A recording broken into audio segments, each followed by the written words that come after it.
Hello. I'd like to talk to you today on the subject, where is heaven? And I'd like to begin with a rather, absurd, anomalous kind of story. It was a story that was popular during the Second World War of a man, a soldier in the army, who one day was seen going around picking up bits of paper, looking at them, and then he'd say, "This isn't it," and he'd throw it down and go around, pick up another, "This isn't it." And he kept this up for quite some time until finally they recommended him to the camp psychiatrist, thinking that, he had some problems. And so when he came into the psychiatrist's office, he went to the desk and picked up one piece of paper after the other, and "This isn't it, this isn't it." So the psychiatrist finally recommended him for a medical discharge. And when he handed him the discharge, the man looked at it, he said, "This is it," and ran happily out of the door, out of the room. Well, we're all looking for solutions, and we try one thing after another. We hope to find what we can define as heaven in the sense of it being our happiness. We want to find fulfillment. We want to find happiness, and we think we're going to find it in this little thing and that little thing. We think we're going to make a lot of money, and then, oh, how great everything will be. And then we get it. This isn't it. It didn't work. If you will look across the board at people in every line of activity, you will see that in no sphere of activity is there unanimity on whether it's really a good thing or not. Nobody will say writing is the answer. In fact, most writers would rather you didn't think that. They don't want all that competition, and so on down the line. But more than that, once they have it, it's sort of like Ian Fleming, who said that when I achieved fame for a while, it was fun, but now it's just ashes, old boy, just ashes. And that is what it is in everything that people do. You may find one person or another, a rare human being, who has attained what he calls fulfillment in his work, in his interests. Most people's fulfillment is an expectation, a hope for the future, the anticipation of something rather than the actual fulfillment of it. And once they attain that, then they're looking for something else. This isn't it. This isn't it. There is, however, one sphere of activity in which there is unanimity, and that is in the spiritual. That when people have spent many years praying, meditating, seeking God, you don't find any of them throughout history. You don't find them saying, "Well, it's just ashes, old boy. There's nothing to it. Forget it." Because they, and they alone, have found the real heaven. Jesus expressed it very well. When people were asking him where heaven is, he said, it's not a question of lo here, lo there. He said, the kingdom of God is within you. We've got to find heaven inside, and then we find it everywhere. One woman I know, after a state of meditation and ecstasy that had come as a result of that, found that for several months afterwards, she was always in a state of bliss and just feeling wonderful. And she went to Yellowstone Park with a group of friends. She herself was very musical. And they heard a boy play the violin in some performance there, some program. And afterwards she said, "Wasn't that the most beautiful music you ever heard?" And the people looked at her, her friends, just sort of in stunned amazement. They said, "But he didn't even play in tune." And she was so happy in herself that even this rather poor rendition was just beautiful to her. Now, I don't mean to imply beyond this that it makes you blind to objective realities. It was that she was in the first flush of something she'd never known before. But in fact, it doesn't make you lose your marbles, you might say. It doesn't render you incapable of judging things as they are. But what it does is somehow help you to find a cause for joy in everything. When you see somebody suffer, do you sit there and smile? No, not like that. But you can't help people in their suffering if you sink to their level of suffering. you only will reinforce it. If you want to show compassion for somebody drowning, you don't jump into the water and drown with him, but you do throw him a life belt. And in the same way, when you have this joy and you see somebody suffering, you feel all the more desire to help him to come out of his suffering. It's exactly the opposite of what Jean-Paul Sartre, the French philosopher, said. In this world that bleeds, all joy is obscene. Just the opposite of that. When you feel joy, it isn't something wrong that you shouldn't feel and feel guilty about, rather. It's something that you can give to others to keep this world from bleeding. The real benefactors of the human race have been those people who attained that real state that everybody's looking for, but think to find it in fame, money, possessions, popularity, power, and so on.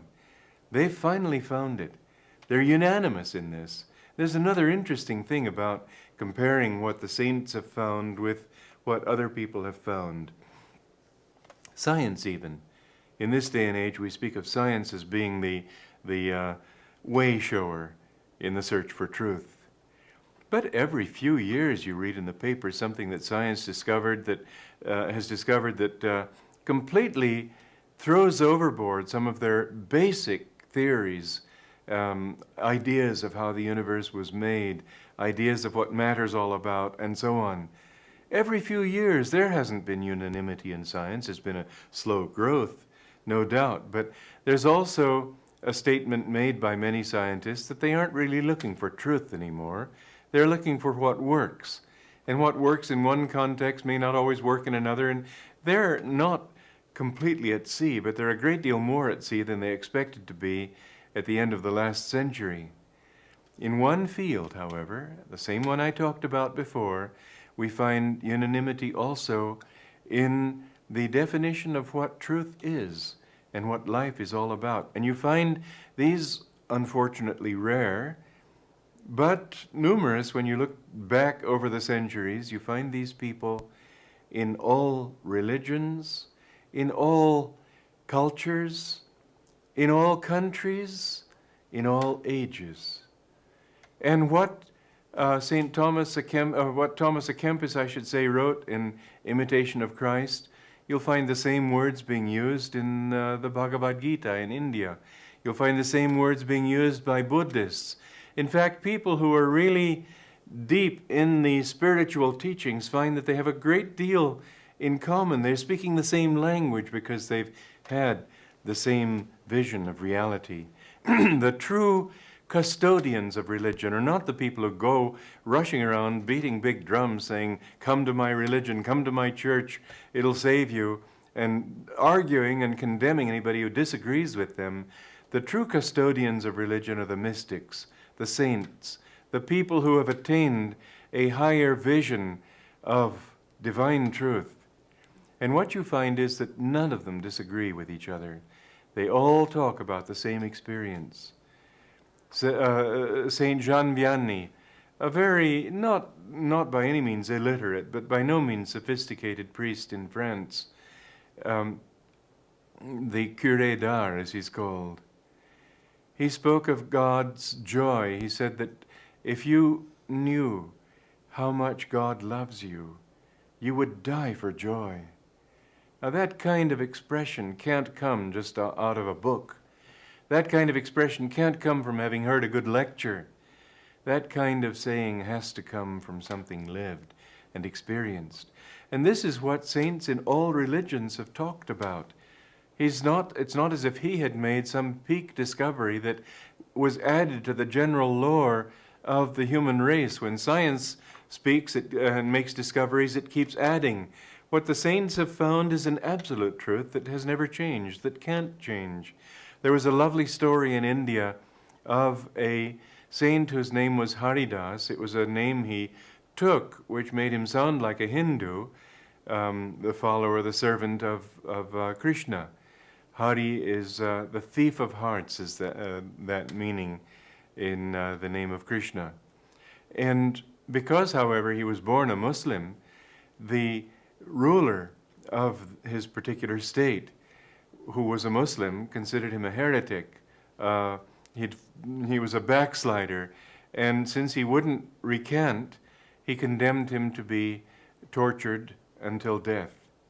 And so they took Haridas, this was in the town of Puri in the state of Orissa. They took him and suspended him by his thumbs from a tree, and there were several of the men who were supposed to torture him to death with big clubs, just beating his body.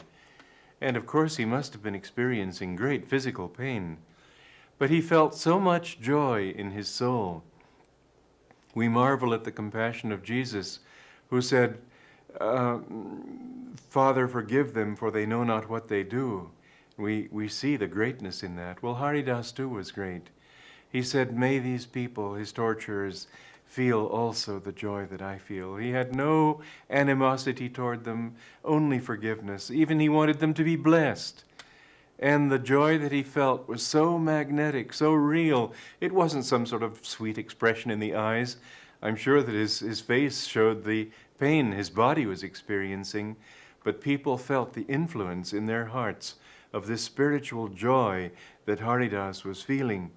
And they began, if you can believe it, they came to witness an execution, and suddenly they began dancing in that joy, just dancing in the joy of God. And these torturers finally couldn't stand it anymore, and they dropped their clubs, and they too were just dancing in God's love, dancing in that joy. Well, for there to be a joy that powerful, it has to be something real. Because the higher reality always has power over the lower. That's why when we explode the atom and discover the underlying reality of the atom, which is energy, because we've found something deeper than the atom, we've got power over the atom. Every time you take a step down to an underlying level of reality, you have power over the more superficial reality. And that is how saints are able to perform miracles. One time, Yogananda was standing on a street corner in Philadelphia, and 3 hold-up men came and pointed their pistols at him and demanded that he give them his money. And he said, of course, and he gave it to them. He said, but there's something I have that you can't take from me that's worth a great deal more. And they looked at each other sort of like this, and what's the matter with this guy? Is he crazy? And then he looked at them with love. I've experienced that love from his eyes. I know what power there is in it. It's not an expression, it's an energy. It's a real force. And these men began to tremble all over, and they dropped his money on the ground, and they said, what have you done to us? We can't live like this anymore. And then they were so sort of confused that they ran off into the night.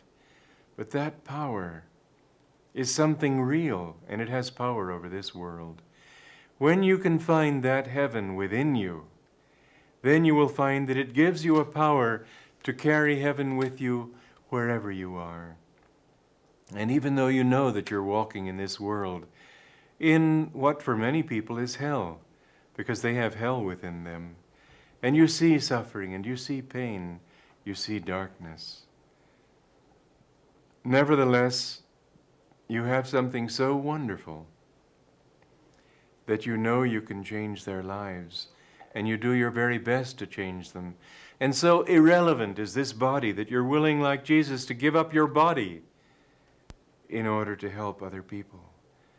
Jesus was perfectly willing that his body be sacrificed for the welfare of others.